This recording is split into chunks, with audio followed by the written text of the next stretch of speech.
using your body to reach higher levels of consciousness. This presentation counters the fact that most people interested in self-development and spiritual ascension focus primarily on meditation and on their minds and their emotions. And that's a good approach, of course, because we're often too strongly focused on the physical and the purely material. But it's a one-sided approach. It works inside out, but this presentation is about outside in, because your body is actually an extension of your mind and your spirit. So to make it short, by taking conscious control of your body movements, now and then, once in a while, you can actually change and improve your inner state. One of the best examples of this is breathing.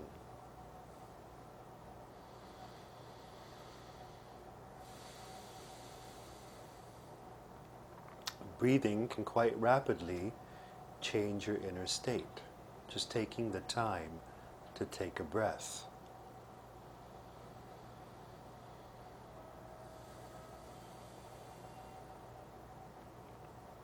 In fact, it is through your breathing that you can regulate your emotions.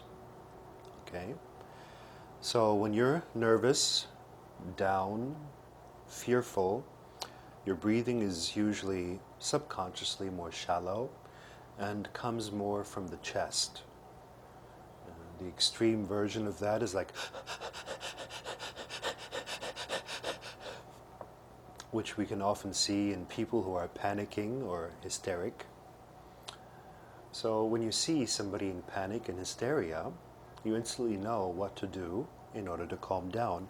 Just the opposite of that, which would be from the stomach. It would be full and slow breathing from the stomach.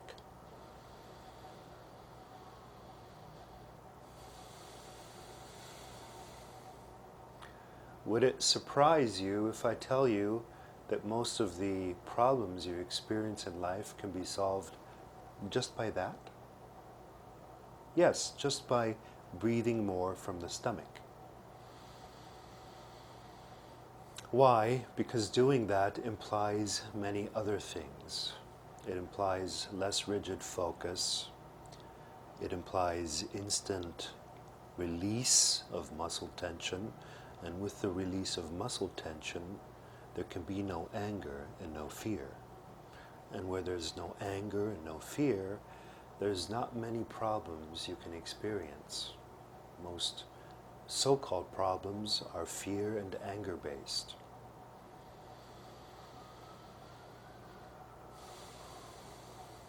So right now, take your time and take a breath.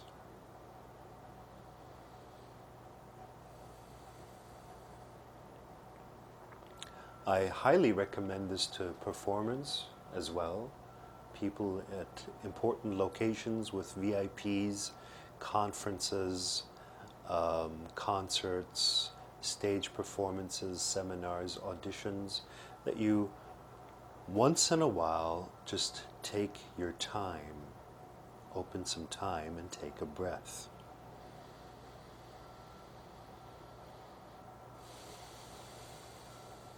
That'll put you back into confidence, into control. You know, many people are shy of doing that because they project the idea that people are going to get bored or impatient if they just make a pause, if they just take a breath. It's as if they're living their lives under continual pressure of people's supposed expectations. However, that's not the case. That's only your projection.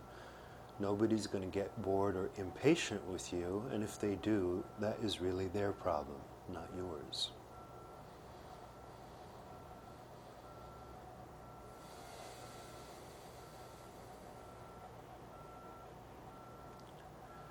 So, it is through the way you use your body that you can change energy, that you can influence both your own energy and the energy of others.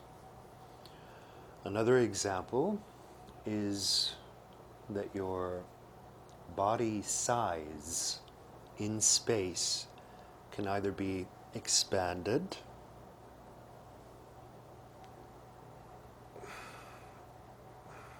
or can be contracted. Okay, and usually you'll see that people with more confidence, they expand their bodies more. For example, when I'm holding a seminar, my feet are usually apart, like this, and I often gesture widely and broadly. And if I enter a new place, somebody's house or something, I usually walk around there a little bit, expanding myself in that space to get a handle of the space, to maintain some of my confidence and dominance in spite of the new space. And what you'll see timid people do is they'll enter a new house or a new place and they'll seek out some safe place. Seek out that chair back there, they'll go straight to it, sit there, and they won't move or stand up a single time during their entire stay in order to not be seen and stay safe. And that posture and that non-movement actually creates a timid state, whereas motion unfreezes fear.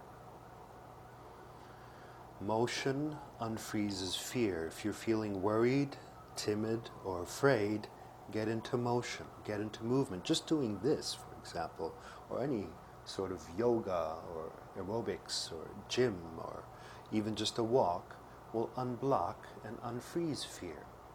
Okay, so your size can either be expanded or it can be contracted. And I'm not saying one is good or bad, just like I'm not saying water is better than air or better than water. Each of these states that I'm talking about now and going to be talking about are useful in certain contexts. So if you prefer staying invisible and unseen and unnoticed, of course you're not going to expand your state. And if you wish to be polite in certain social contexts, you're not going to expand your state.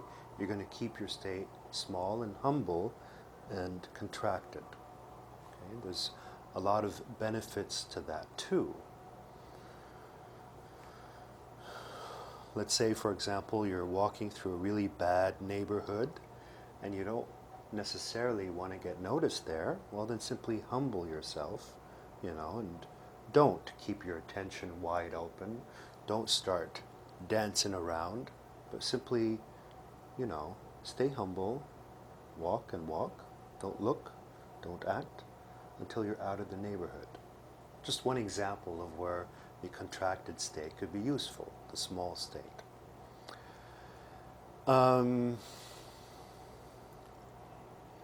Your body state can either be charged or it can be released. It's another polarity right there. And a charge is usually if you're talking to someone and you're leaning forward, you're charged. If you're making gestures such as this, or this, you're charged. If you're walking in a very determined way, you're totally charged. And release can be created by released gestures, such as this.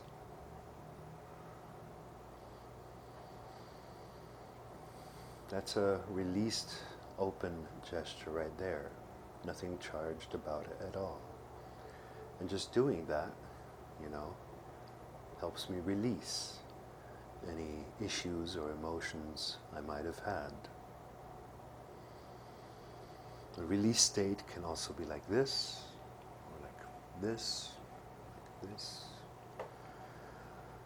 or anything that's open rather than tense as a released state. But again, both are useful, you know. The other day I was sitting near a subway station, and I could instantly tell which people coming out of the subway are tourists and which people actually live and work there. Because the ones that lived and worked there, when they got out of the subway, they were charged. They instantly knew where they were going, and they went straight there in the most determined manner, you know, no second thought, no doubts, no wavering, just straight out of the subway and straight to work. You know, in the way they walked, in this determined manner, you could tell they're all very charged and keen on going to work. Whereas the tourists that got out of the subway, you could tell them that they were, you know, kind of lost, but also released, a bit more happy, a bit more joyful. No specific aim, no specific goal. Looking here, looking there. Their attention is open, it's diffused, it's not fixated. And you can easily see the advantages of both of these states. You know, the charged state will tend to get stuff done, and the released state will tend to make you more humorous, more funny, more entertaining, more open, more free, more happy. But it might not get the work done. So, as a balanced human being, you always want to know both polarities of things. You want to be flexible. Not either just this or just that, but flexible. The issue with people is that they're creatures of habit. Creatures of habit. That is, there's people, they always work and they're always charged to the point they can't even stop anymore, you know. Someone might be sitting in my seminar typing into his phone all the time. He just can't stop. I say, could you relax for a moment? I just got to do this one more email, just this one more thing. And then I see, well, they're not in conscious control of that. And that's too bad, you know. Whereas the others might be released all the time, chilled out all the time, unable to get charged about anything, unable to get fired up. So I'll say to him, well, could you tell me about your goals, about what excites you? And we'll be sitting there like this. I don't know. Just, you know, just go with the flow, wherever it takes me. So the inflexibility is what I'm recommending you drop. Recommend you get flexible so that you're able to choose this state or that state.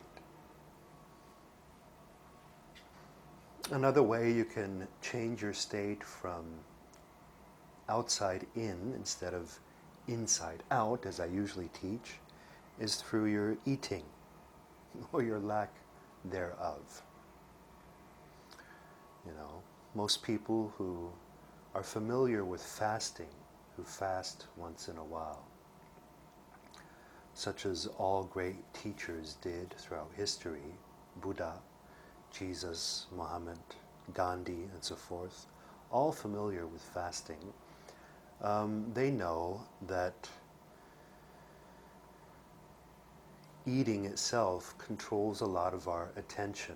The whole ritual of eating, the purchasing of the food, the making of the food, the consuming of the food, and in fasting, all of this attention is suddenly there and free.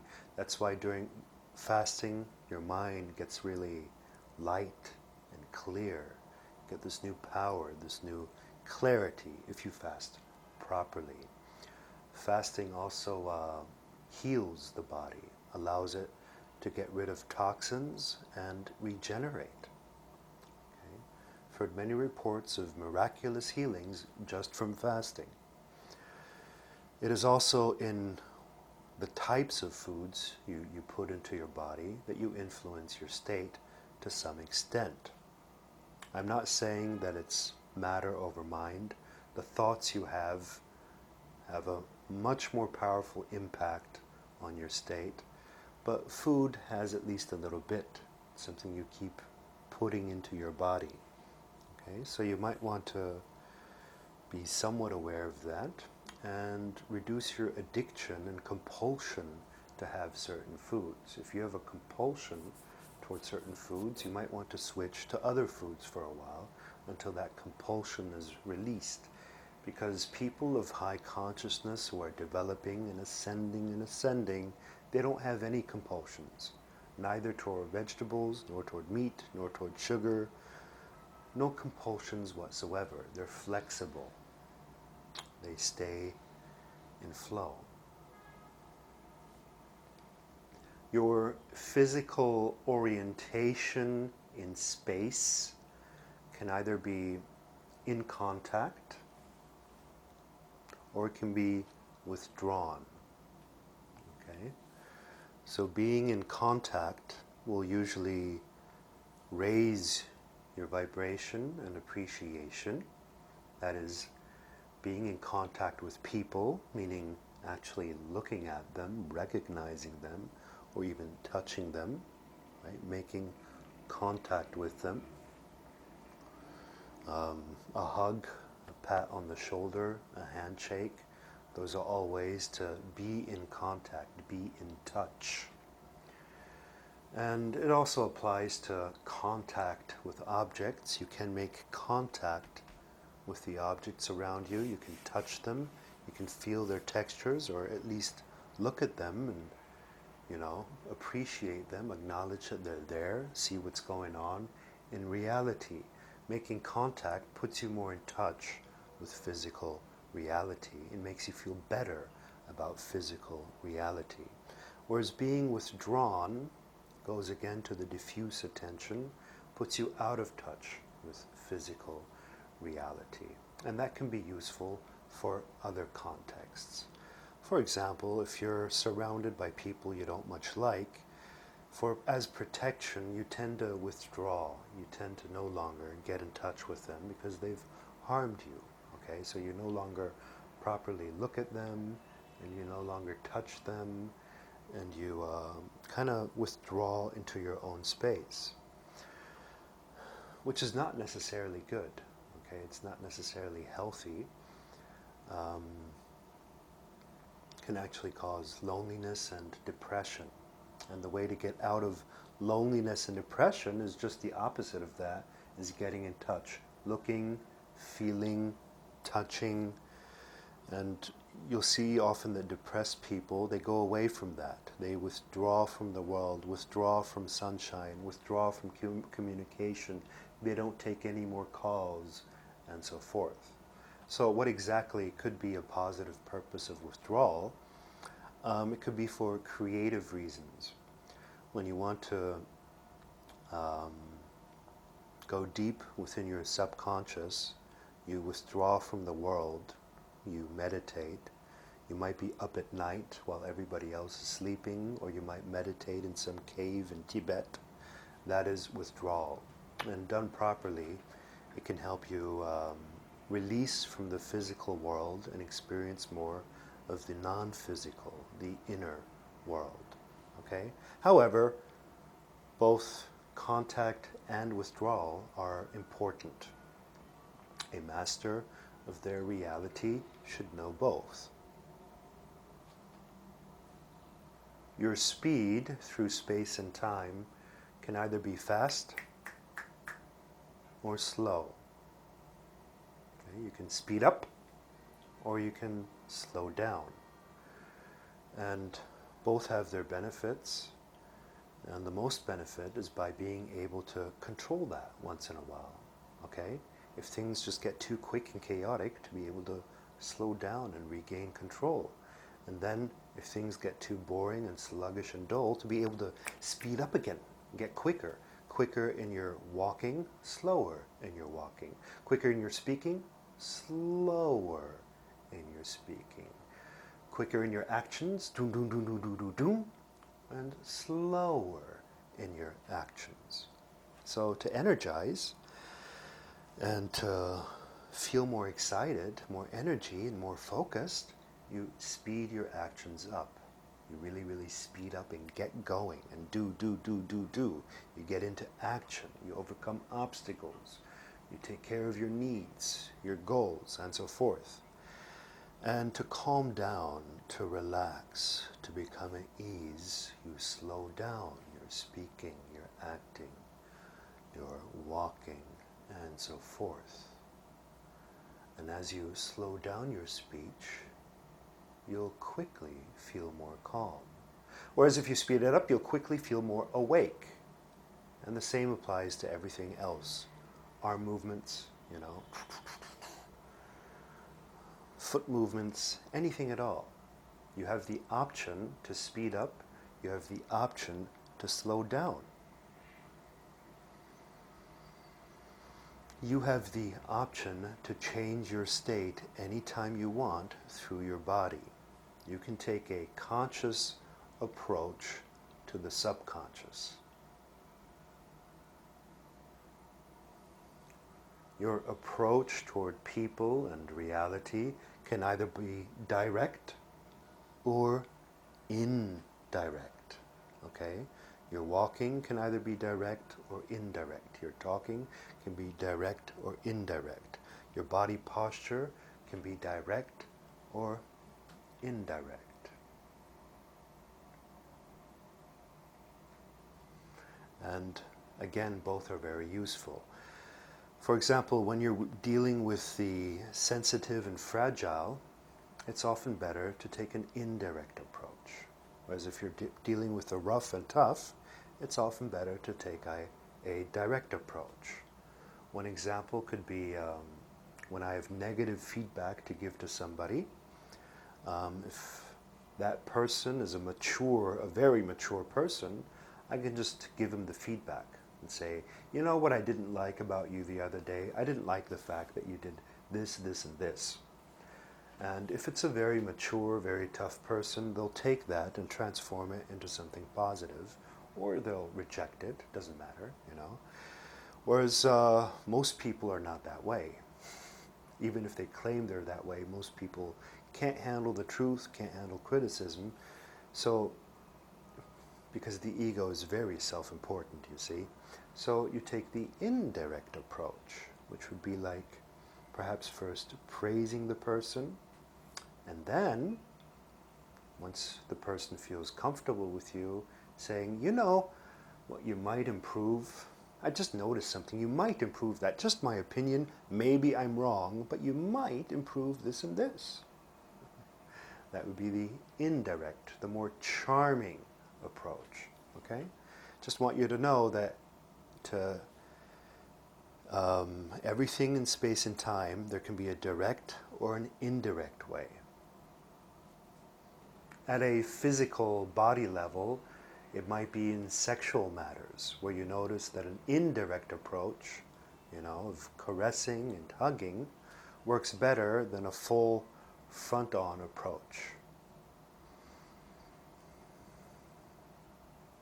Your flow through space and time can either be bound and restricted, or it can be free and without barriers. Okay? If your flow is bound and restricted by rules and regulations, that helps you feel safety, familiarity, context, game rules. It helps you feel more confident and get into a routine that you can trust in, into habits you can trust in, and it helps you achieve goals more quickly. Whereas the free flow, without restrictions, without boundaries, without barriers, helps you feel more fresh energy, helps you experience surprise and adventure. So let's say you discipline yourself to go the same direction every day, do a set of the same routines and habits every day. You wake up in the morning, you read the newspaper, maybe you do a little bit of yoga, and then you get into your car, you kiss the kids goodbye, and then you go to work, okay? And that routine is going to help you feel confident, stable, and in control of your reality, because there's continuity and you pretty much know what's going to happen. But if that is too much, if there's too much routine, after a while you're going to start feeling bored and unimpressed, and you're going to somewhat lack joy, okay? Because nothing is left up to spontaneity, spontaneous decisions. Nothing is left up to surprise. Everything is under your control. So once in a while you want to balance that with breaking your routine and going another path, okay? Or just staying in the morning, or not reading that newspaper, or not doing that yoga exercise, or not actually going to work, but going somewhere entirely different. So a good life is balanced between control and release of control, between fixed rules and regulations and discipline, and no barriers, no borders, no fixed rules. You need both in your life. You need the familiar to calm you down and make you confident, and you need the unfamiliar, the unknown, to learn something new, to get fresh energy, fresh ideas, fresh inspiration. So you see, the options of what you can do with your body to change your state are endless, unlimited.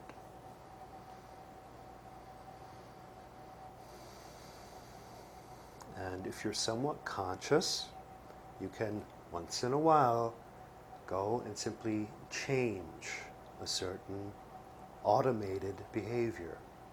Change a breathing pattern, a looking pattern, a pattern of using your eyes, a pattern of using your voice, a pattern of the vocabulary you use, a pattern of your gestures, okay? Your reality is full of patterns that regulate your state, literally. If you're feeling down often, then this knowledge will help you no longer feel down, because with you feeling down, certain patterns and habits of movement and behavior and focus and thinking go along with it. And if you'd like to feel high and up and energetic most of the time, that too can be regulated by your movements, your behavior, your actions, your body, your breathing, your thinking, your speaking, any one of those. You don't have to use all of those. Any one of those can improve your state. My name is Fred Dodson. If you enjoyed this presentation, recommend it far and wide. Have a nice day.